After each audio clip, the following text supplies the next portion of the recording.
Greetings, salutations, respect, and love. I am Scott, and I just pressed record without any topic whatsoever. I'm just going to start talking, man.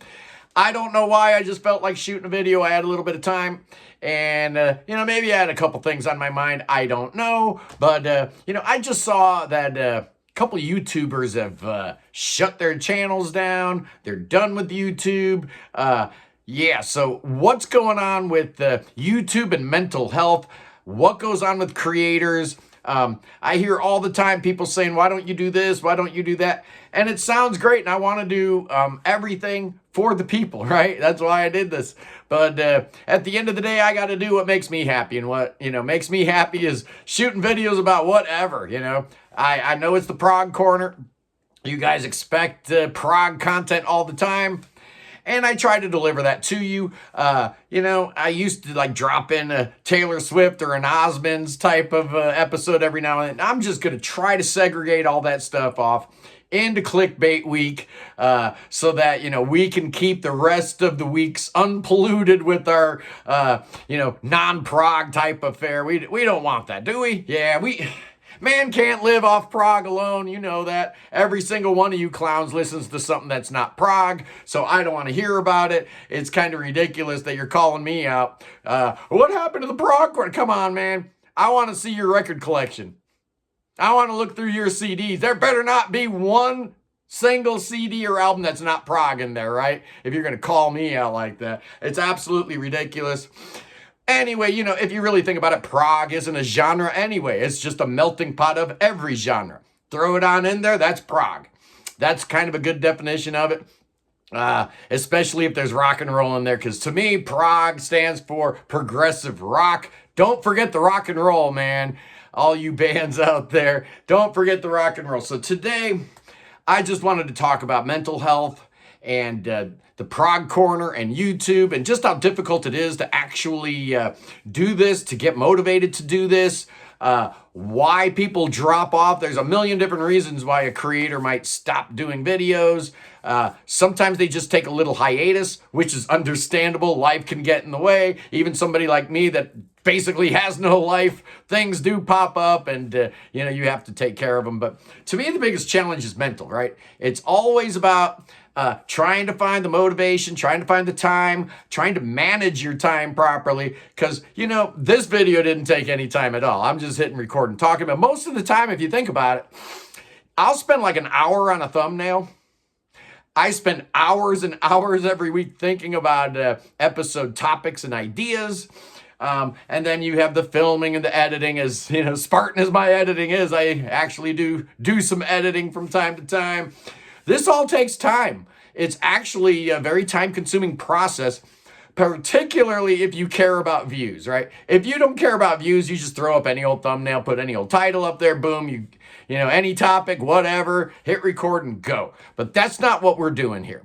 That's not what we're doing here, man. The whole idea for the Prog Corner is world domination. So I take this stuff very, very seriously. And why, though?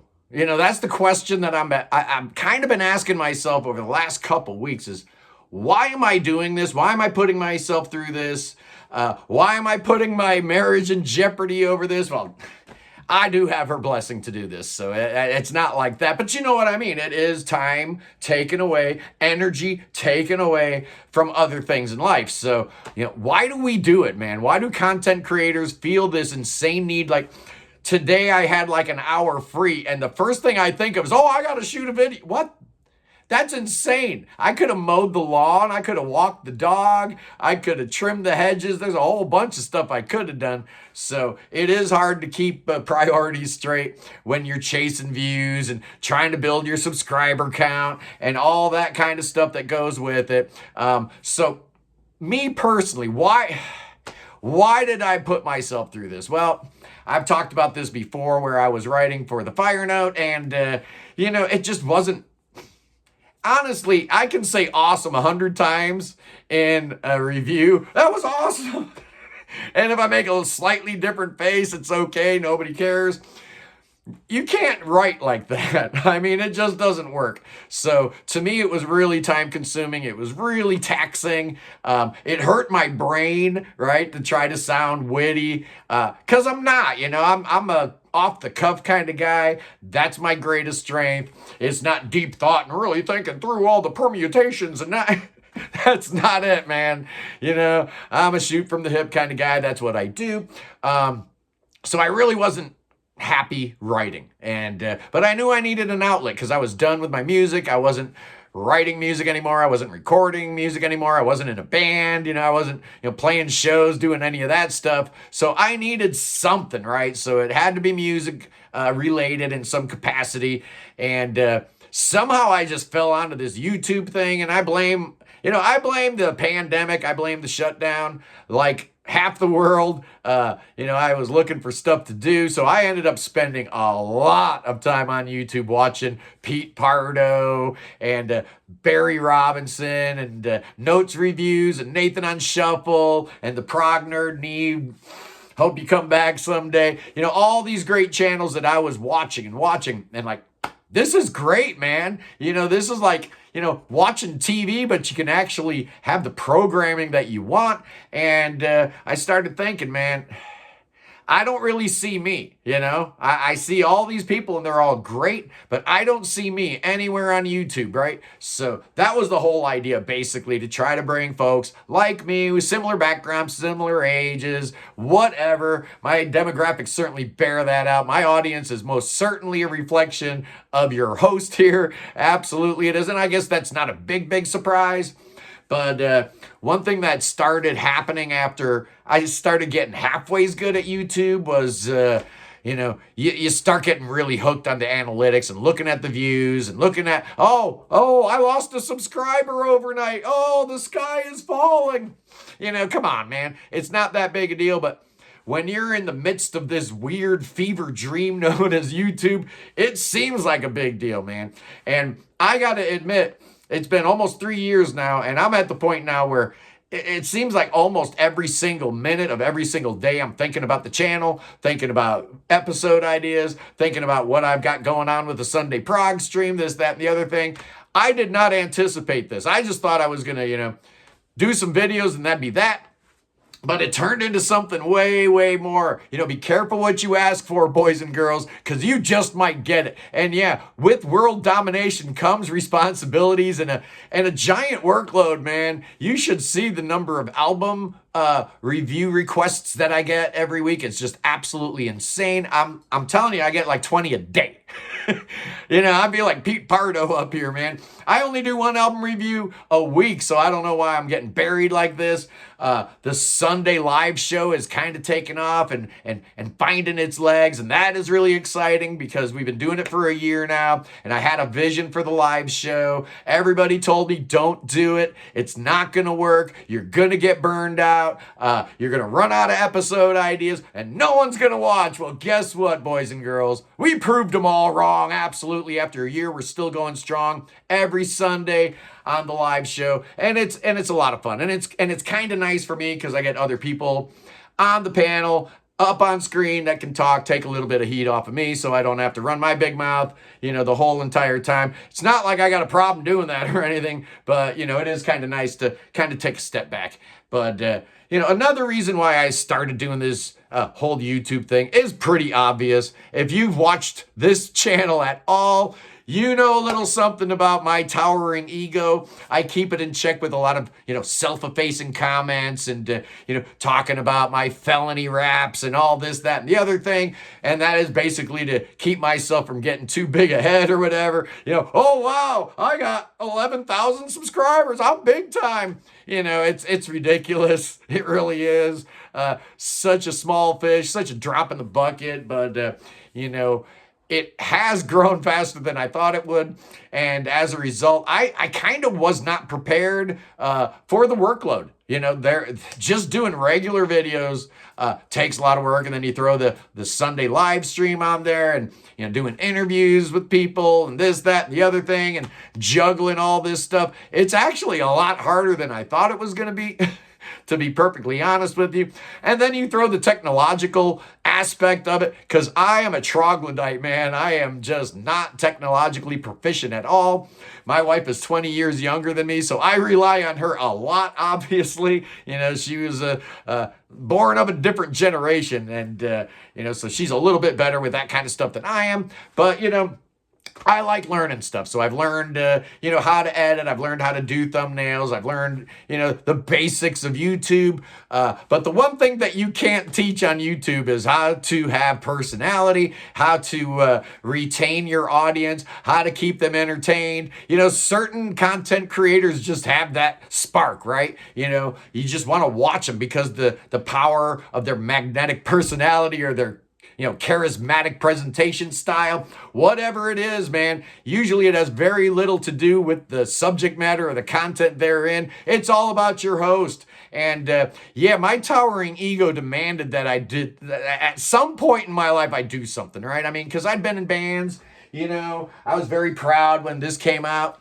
Back in 1986, Disorderly Conduct. I've been in other bands and I've done, a few things here and there. I did publishing. I worked for BMI. I worked retail for 10 years and, the record shop down in South Florida.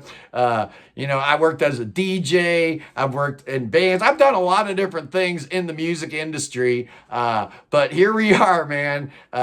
Who would have thought it would end like this? That the biggest success that I've ever, and Andy Edwards talked about this the other day.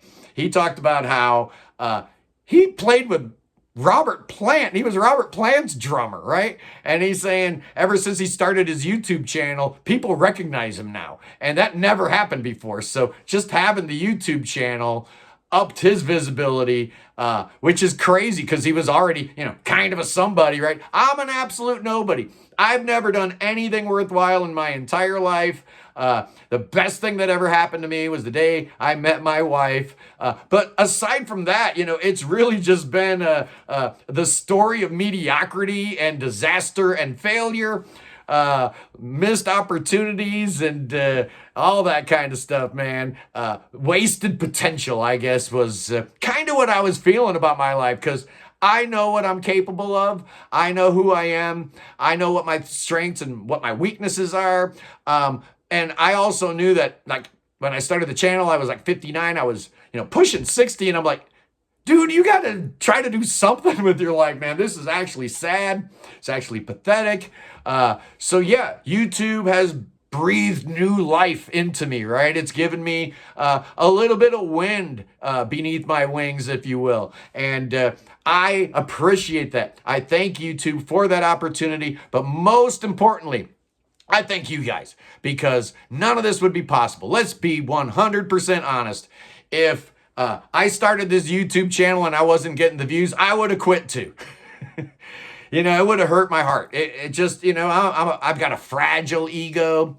And if I would have started this channel and nobody would have watched my videos and nobody would have subscribed to the channel, I probably would have done maybe 15 or 20 videos and that would have been it, man. Peace out. I'm out of here.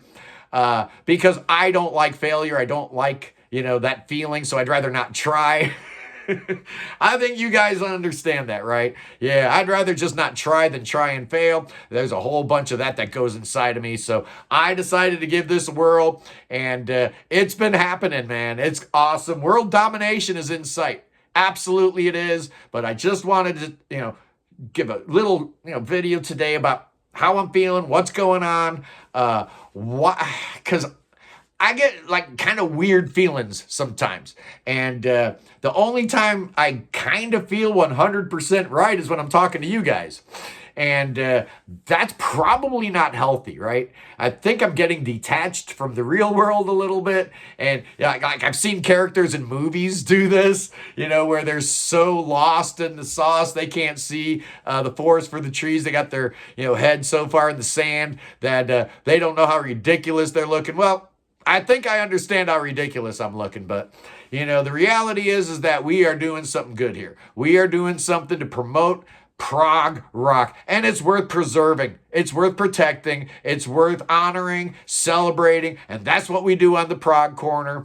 Yeah, so my mission was twofold. One was world domination, making sure prog rock gets back to its rightful place at the top of the slack heap. And number two was to stroke and massage this boy's very fragile ego, which absolutely needed it after years and years and years of just getting beaten down and kicked and abused. So I thank you, all 11,700 and however many we got, 7,080, 11,780, I think was the last count. Hey, if you enjoy the Prog Corner, hit the subscribe button. I never say that, but I figured this is that kind of video, or maybe I'll say that. And if you really like it, think about becoming a member, man. I got 2 different levels. The aficionado level is $1.99 a month. The connoisseur club, $4.99 a month. So one of those, one or the other you can afford. Buy your boy a cup of coffee. The join button sometimes does not show up on mobile. So if you're on your cell phone, next time you're on your desktop, go to the Prog Corner. You'll see that little join button and join. Become a member of the Lane Brigade. You won't be sorry. Well, man, you probably will be, because you'll be $2 a month poorer. But anyway, guys, I love you. Peace in the Middle East. Free Tibet. And God save the king. Save King Chucky. Chucky needs your saving. Yes, that boy could use a little saving. He's got the cancer, That's what I heard. So bring that boy over here.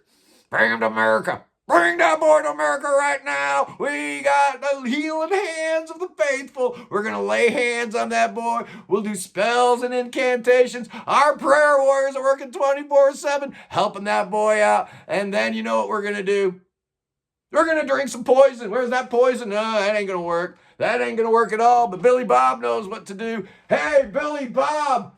Yeah, what is it? Bust out those snakes. Oh, we're going to dance with snakes. Oh, look at these guys. Oh, they're hungry. Oh, they're a little wild up. Oh, no. Oh, this one's got a good bite to him. Oh, get off of me. Oh, we're going to be all right, because the Spirit of the Lord protects me. The Spirit of the Lord will protect you. I love you. I'll see you Sunday. Sunday Prog stream with Harry Whitley from Asia, man. It's going to be awesome. We're going to talk Asia for an hour or so. I can't wait. I'll see you then. 11 a.m. Eastern Sunday. Peace.